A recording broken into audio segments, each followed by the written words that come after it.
जब तक असम में साइल मैरिज আপোনালোকে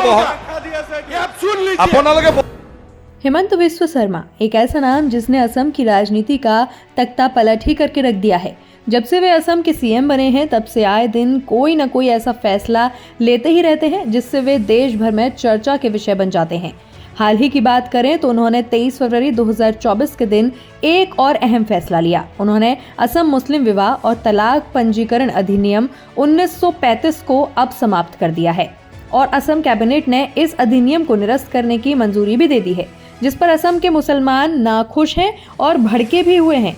लेकिन उनके नाराज होने के पीछे की वजह क्या है, ये जानने से पहले हमें ये जानना जरूरी है कि आखिर असम मुस्लिम विवाह और तलाक पंजीकरण अधिनियम है क्या और सरकार इसे क्यों हटा रही है।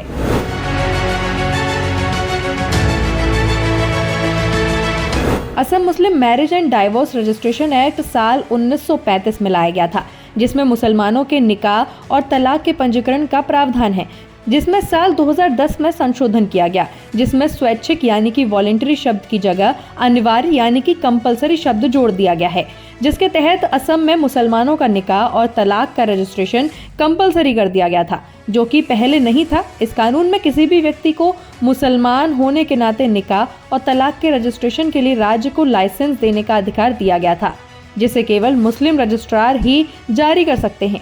साथ ही इस एक्ट में बाल विवाह का भी प्रावधान है, यानी कि प्यूबर्टी के बाद ही इस एक्ट के आधार पर लड़कियों की शादी की जा सकती थी, चाहे फिर वे 18 साल की हो या फिर ना हो।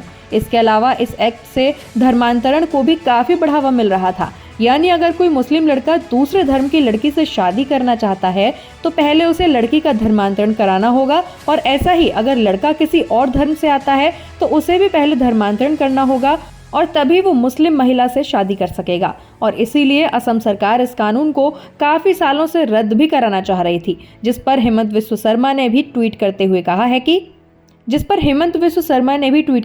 कहा है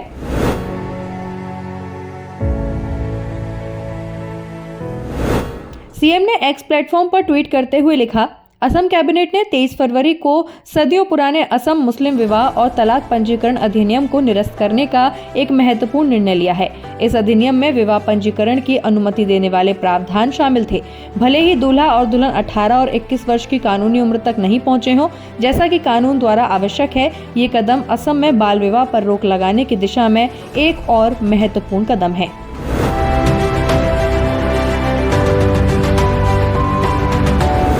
इस कानून के रद्द होने के साथ ही कई बदलाव होने वाले हैं, जिसमें सबसे इम्पोर्टेंट है कि अब नाबालिग मुस्लिम लड़की की शादी नहीं कराई जा सकेगी। लड़की की उम्र 18 और लड़के की उम्र 21 साल तक होना जरूरी होगा। इसके साथ ही मुस्लिम निकाह या तलाक का अलग से रजिस्ट्रेशन कराने की जरूरत नहीं होगी, क्योंकि अब स्पेशल मैरिज एक्ट के तहत मुस्लिम शादियां कराई जाएंगी, जिसमें मान्यता भी मिलेगी। इसके अलावा अब जिला आयुक्त और रजिस्ट्रार मुस्लिम जोड़ों की शादियों का रजिस्ट्रेशन कर सकते हैं और इस एक्ट के रद्द होने से धर्मांतरण भी करने की जरूरत नहीं पड़ेगी। यानी अगर लड़का या लड़की कोई भी गैर मुस्लिम है तो वे दोनों ही अपने अपने धर्मों को फ्रीली फॉलो कर सकते हैं, उन्हें मुस्लिम धर्म अपनाने की कोई जरूरत नहीं पड़ेगी।